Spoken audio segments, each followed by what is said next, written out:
All right, we are back with the GSMC Wrestling Laureate podcast brought to you by the GSMC Sports Network. I'm your host, Eric Rodriguez, here every Monday through Friday, 8 p.m. Pacific Time, 11 p.m. Eastern Time, here to talk about everything in the world of professional wrestling. Obviously, just got the notification on my phone. Congratulations to the Los Angeles Dodgers of winning the World Series. Congratulations to Mookie Betts. Congratulations to Freddie Freeman. Congratulations to that backstabbing. I'm just kidding. No, congratulations, Shohei Ohtani, dude. You ultimately had to lead the Angels to make a name for yourself.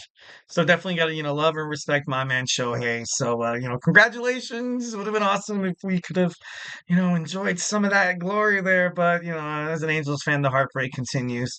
And those who wear the blue, congratulations here in LA. I'm from Southern California. I'm hearing fireworks outside my door right now. So, a lot of Dodgers fans are happy, obviously, taking down the New York Yankees, who are beloved as well. So, congratulations to the New York Yankees as well. They had a hell of a season. Obviously, I feel like the Yankees are definitely one of the most talented ball clubs in the whole entire world. And I don't know why this ultimately kind of compares. And I'll get back to wrestling. I'll keep this brief. Kind of reminds me of, kind of like the Dallas Cowboys of the NFL. You have all this talent, all these big names like CeeDee Lamb, like Micah Parsons, like when you had Amari Cooper there. And back when it was Tony Romo, you had, Terrell Owens, you had Des Bryant, Miles Austin, you had Jason Witten, you had, Marion Barber. Like you had all these amazing big names that you could have definitely went on a Super Bowl run with. Obviously, they were in the day and age of Tom Brady. So, and now they're in the day and age of some Patrick Mahomes. So, hell of a season. Congratulations to the Los Angeles Dodgers. All right, guys, just gonna reflect on what we talked about right quick. We talked about our WWE NXT review. We talked about some AEW Dynamite. Then we talked about Sami Zayn, his future storylines, and now we're gonna talk about some former WWE employees decided to join Vince McMahon in his recent business venture. Sorry, I don't know why I wanted to say adventure so damn bad. Like I don't know why. It seems like little kid stuff, but I don't know. Maybe it is. I'm just kidding. Moving on. January 25th of this year, former WWE employee Janel Grant files a lawsuit against Vince McMahon, John Laurinaitis, and the WWE, alleging sexual abuse, sexual trafficking, and basic verbal abuse as well. In 2022, Vince McMahon paid around $12 million in hush money to four women. Obviously, the next day, January 26th, you saw Vince McMahon resign any and all duties from TKO and the WWE. PW Insider reports that Vince McMahon is looking to start a new entertainment company. Professional wrestling is out of the door as of right now. Struggling wrestling, independent wrestling circuits.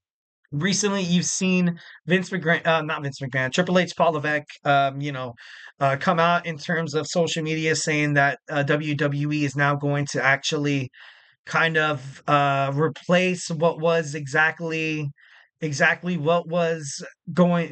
NXT before it became its new, entity on its own right now.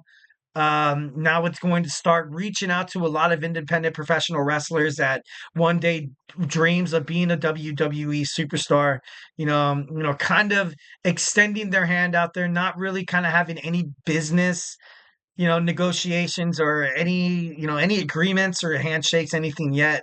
But this could definitely be a way for Vince McMahon to kind of edge his way into this. Like he could definitely, the NWA right now is faltering. The NWA, ever since they lost that agreement with the CW moved on and decided to go with WWE NXT, more family show.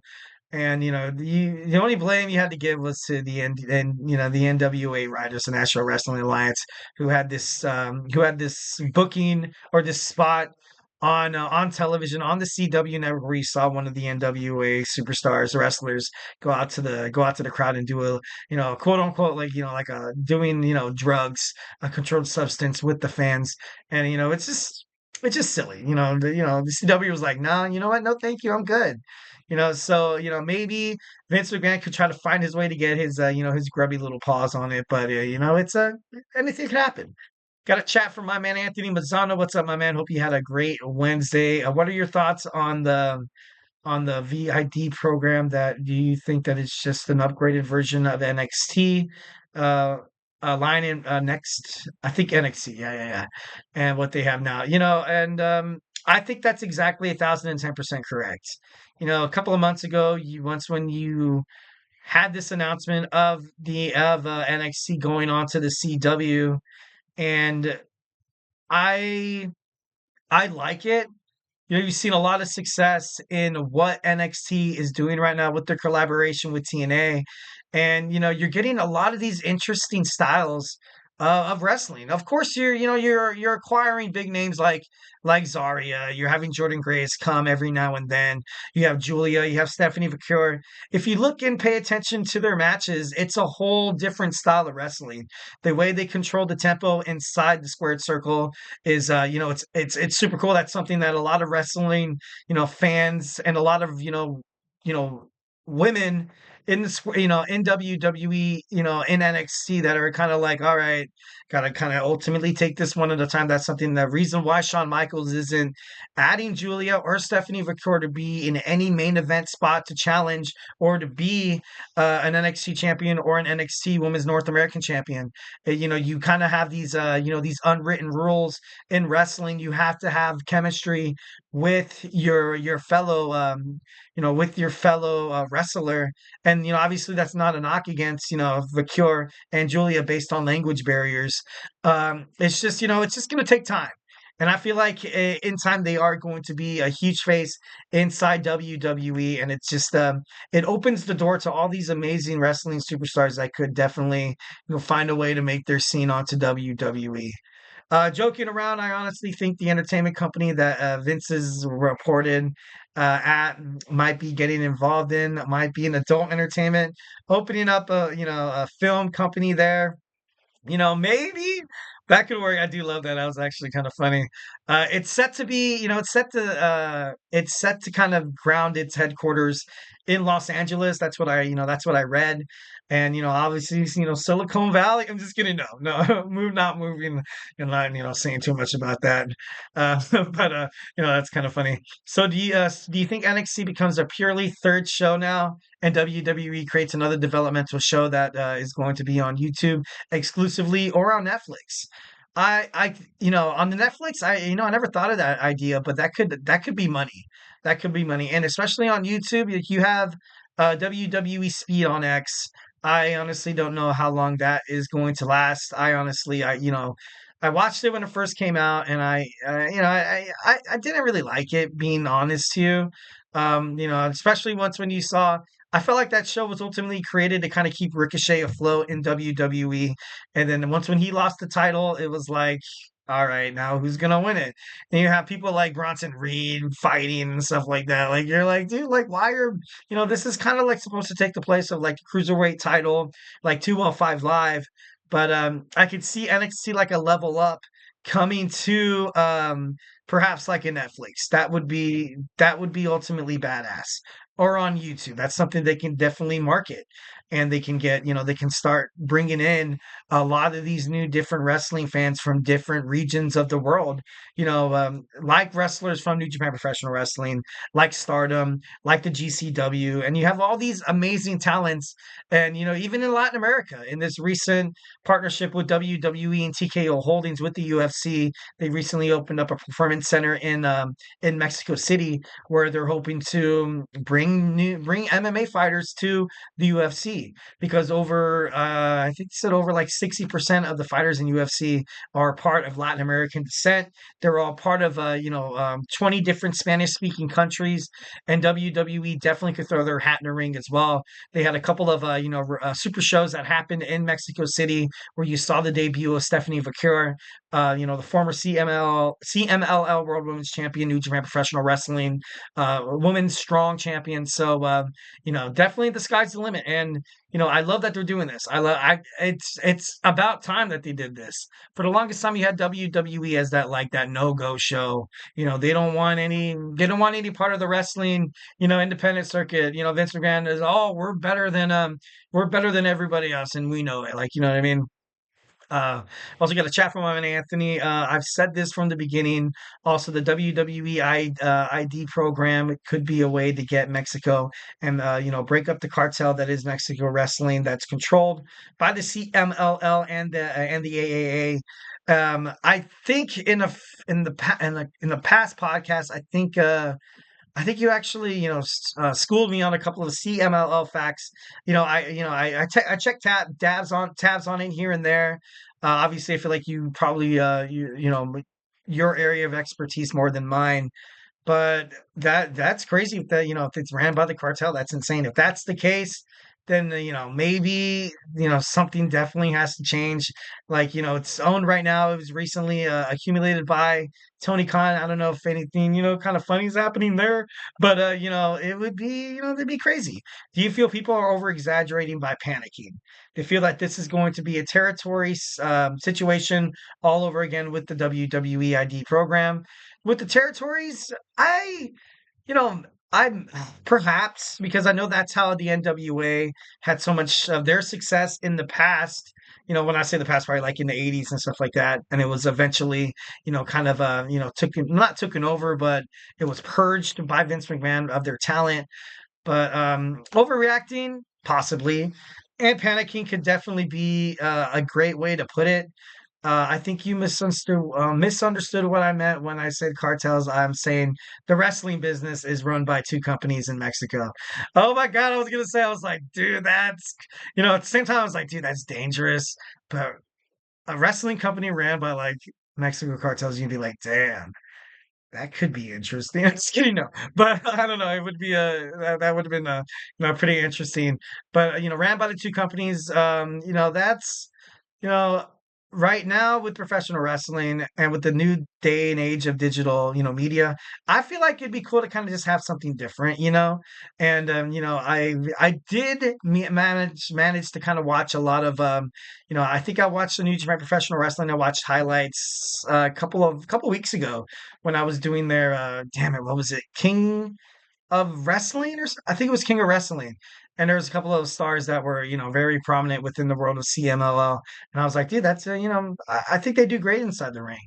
And I don't know, I think it's kind of cool how they kicked open that forbidden door that WWE has, closed so much. Obviously, you got to give credit to Triple H, Paul Levesque, of breaking down barriers and be like, you know what, it's time for a change. It's time for a change. Obviously, like I said before, this new partnership with TKO Holdings, Dana White, the president of the UFC, I feel like he kind of goes out there and he's like, you know what, I don't give a rat's ass of where any of these guys come from. If you go inside the octagon and if you put on a good show and if you're a great fighter and if you could be a champion, we want you on this promotion.